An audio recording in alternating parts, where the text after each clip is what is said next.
É claro que eu ia ler a Odisseia. Essa é a vinheta.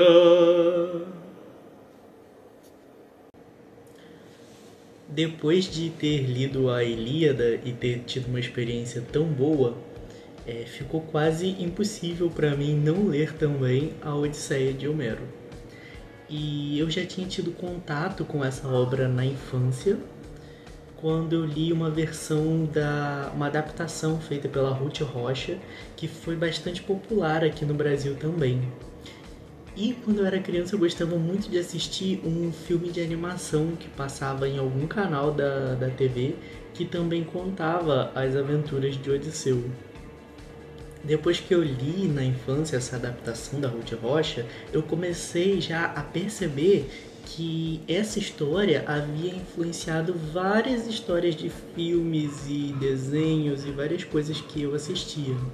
Embora a Odisseia também tenha sido escrita em 24 versos, ela tem uma leitura mais fácil do que a Ilíada. Isso porque ela se aproxima um pouco mais de um romance moderno, ela se aproxima um pouco mais dos livros de hoje. Fora que dentro dela existem várias pequenas histórias dentro de uma história maior, e essas pequenas histórias são adaptadas até hoje em várias obras da ficção e da cultura popular. É importante destacar que a Odisseia não tem uma estrutura muito linear. Essa história começa 10 anos depois do final da Guerra de Troia, onde os heróis já voltaram para casa há muito tempo, menos Odisseu. Odisseu não conseguiu voltar para casa em 10 anos. Então, como a guerra terminou já tem 10 anos e a guerra durou 10 anos, nós conseguimos estimar que fazem 20 anos que Odisseu não retorna para casa. Com essa longa demora de Odisseu, muitas pessoas já acreditam que ele tenha morrido, e isso coloca sua esposa Penélope e seu filho Telêmaco em situações muito delicadas, porque a casa deles fica cheia de pretendentes que querem se casar com Penélope, acreditando que Odisseu já faleceu. E esses pretendentes, eles são retratados assim como se fosse uma praga. Eles ficam ali todos os dias, consumindo todos os recursos dessa família, comendo tudo que tem ali dentro. Se torna muito difícil para essa família viver ali com esses trogloditas que estão ali consumindo tudo que eles têm e criando uma confusão no reino. E aí entra uma parte que é bem famosa na cultura popular, que é a história de Penélope, que ela começa a tecer uma mortalha para o seu sogro Laertes, e ela diz que irá escolher um dos pretendentes quando a mortalha estiver terminada. Ela passa o dia tecendo a mortalha e durante a noite ela vai lá e desfaz o trabalho do dia, de um jeito que ela nunca consegue terminar essa mortalha. Então ela vai dando mais tempo para o retorno de Odisseu, porque ela acredita muito que ele vai retornar, e assim ela não precisa escolher nenhum dos pretendentes. Mas essa estratégia ela não dura para sempre, porque os pretendentes eles descobrem o que ela está fazendo, e após eles descobrirem e ela ficar numa sinuca, digamos assim, o seu filho, Telêmaco, sai em uma jornada em busca de notícias de seu pai, para saber se seu pai saiu vivo da guerra, para saber se algum dos heróis que voltaram para casa tem notícias de onde quer que ele possa estar. E as primeiras páginas, os primeiros capítulos da Odisseia vão justamente contar a jornada de Telêmaco em busca de notícias do seu pai. Ele tem a ajuda da deusa Atena para descobrir o que aconteceu com Odisseu.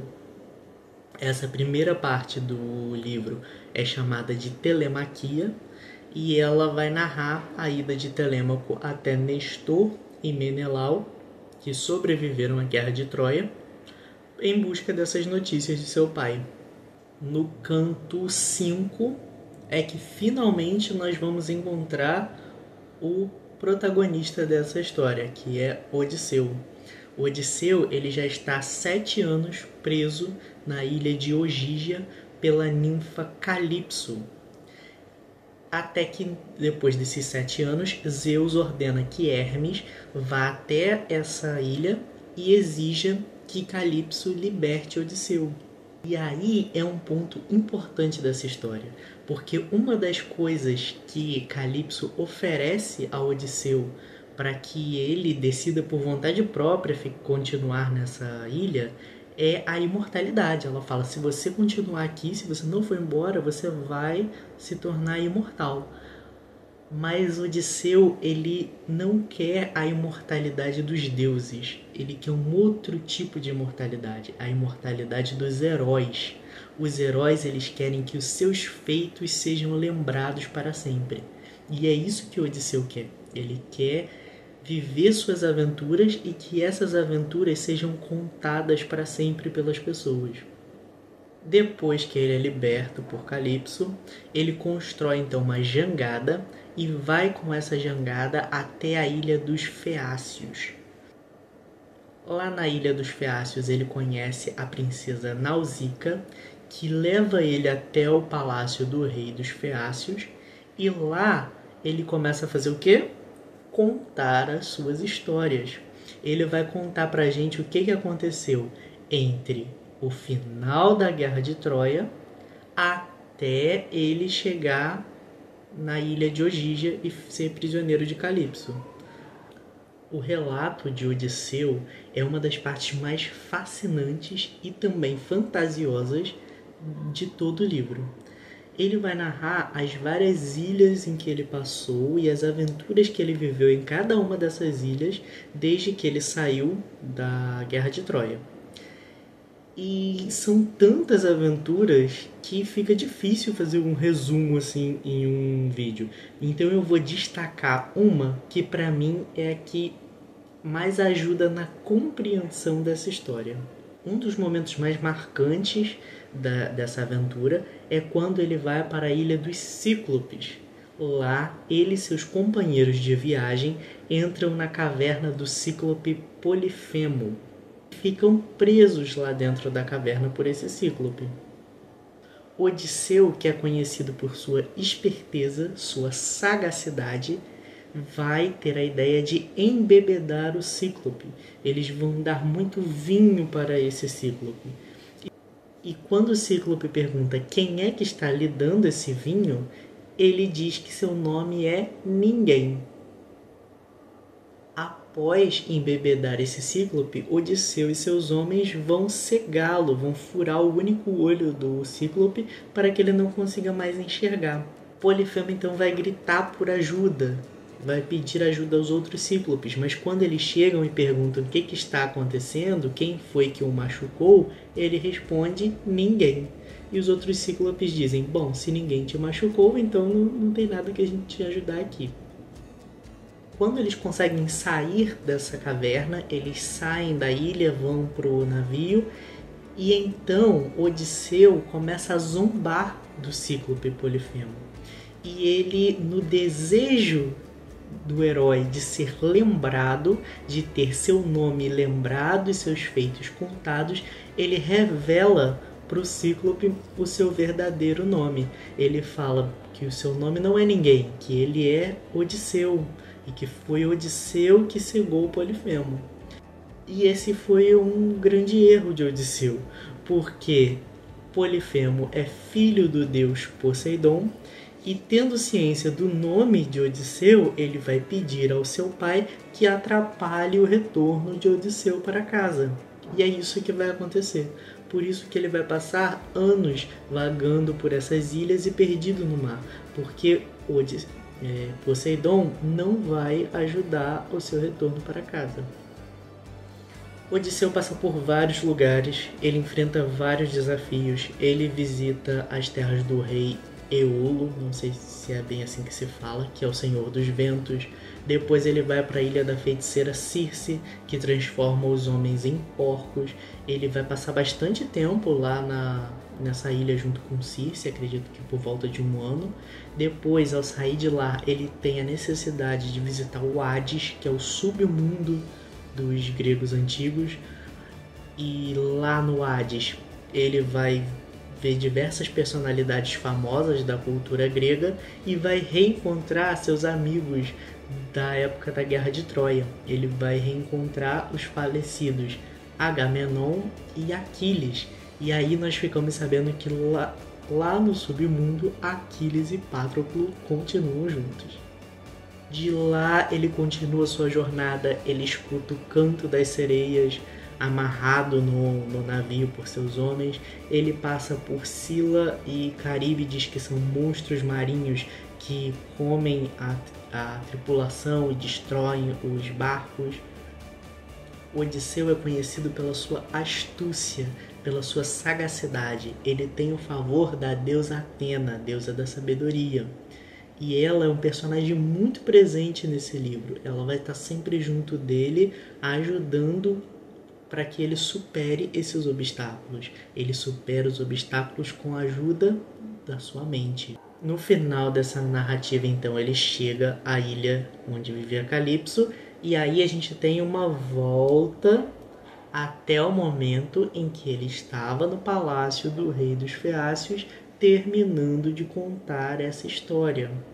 Após ouvir toda essa narrativa de Odisseu, o rei dos Feácios então decide ajudá-lo a voltar para Ítaca. Ele oferece navio e homens para que levem ele até a sua terra natal. Ao chegar em sua terra natal, Ítaca, Odisseu não vai direto ao palácio visitar seus familiares, nada disso. Ele vai até uma das pessoas mais pobres da ilha, que é o porqueiro Eumeu. E depois de algum tempo, ele reencontra também o seu filho Telêmaco, que já voltou de sua jornada onde havia ido em busca de notícias sobre o pai. Então fica sabendo dos abusos que estão acontecendo dentro da sua casa, pelos pretendentes que querem casar com a sua esposa. E a partir daí, ele começa a tramar uma vingança. Nesse primeiro momento de seu retorno para casa, Odisseu está disfarçado de mendigo. Ele então, com esse disfarce, vai para o seu palácio, se esconder no meio daquele monte de pretendentes. Os pretendentes, então, tendo essa presença em seu meio, passam a humilhar Odisseu. No momento certo, ele revela sua identidade e elimina todos que queriam tomar o seu lugar. Aqui então nós temos um paralelo interessante entre o retorno de Odisseu e a aventura que ele viveu na caverna do Cíclope. Porque na caverna do Cíclope ele diz que seu nome é Ninguém, e depois de conseguir sua vitória ele revela sua verdadeira identidade. Agora, mais uma vez, ele vai se disfarçar de alguém que por aquelas pessoas é considerado como um ninguém. Ele vai se passar por alguém que é desprezado por aqueles homens, mas no momento certo ele vai revelar o seu verdadeiro valor. Ele vai mostrar quem ele realmente é e conseguir ter a sua vingança. E esse é um traço marcante dessa sabedoria de Odisseu. Ele sabe o seu real valor, mas ele é capaz de se disfarçar, ele é capaz de ocultar por um tempo esse valor para conseguir o que deseja, para conseguir ter o seu triunfo e depois revelar a sua identidade. Se nós fôssemos comparar o herói Odisseu com Aquiles lá da Ilíada, Aquiles ele jamais conseguiria fazer isso, ele jamais se passaria por ninguém, ele não se passaria por um mendigo porque ele era uma pessoa muito orgulhosa. O Odisseu não, o Odisseu ele tem essa questão da sagacidade, ele é capaz de fazer isso, ele é capaz de ocultar o seu heroísmo para se mostrar no momento correto. Assim como na Ilíada, a visão sobre mulheres na Odisseia também não é das melhores. A Penélope, ela é considerada uma mulher muito valorizada porque ela tem uma fidelidade inabalável e ela se mantém fiel ao marido ao longo dos 20 anos que ele está longe. Ela não se envolve com nenhum homem, mesmo sendo pressionada pelos pretendentes. Já o Odisseu, em toda a ilha que ele passa, se ele tiver a oportunidade, ele fica com todas as mulheres que aparecem. Mas, em vários momentos, Odisseu vai dizer que as mulheres não são confiáveis. A Penélope é uma das últimas pessoas para quem ele revela sua identidade, porque ele tem medo de ela não ser confiável. Por quê? Porque ela é mulher. E aí, essa desconfiança então traz um contraste, assim, né? Porque ele ficou até com a feiticeira Circe, ele passou lá quase um ano na ilha com ela, mas é a Penélope que pode não ser confiável. Todas essas questões que permeiam essa obra poderiam dar vários e vários vídeos, porque são várias historinhas muito interessantes que estão dentro dessa narrativa e que dá vontade de falar sobre cada uma delas. A Odisseia é sem dúvidas uma obra inesgotável e ela tem uma série de temas que permeiam nossas vidas até os dias de hoje. E se você gostou desse vídeo, peço que deixe o seu like aqui embaixo, se inscreva no nosso canal, certo?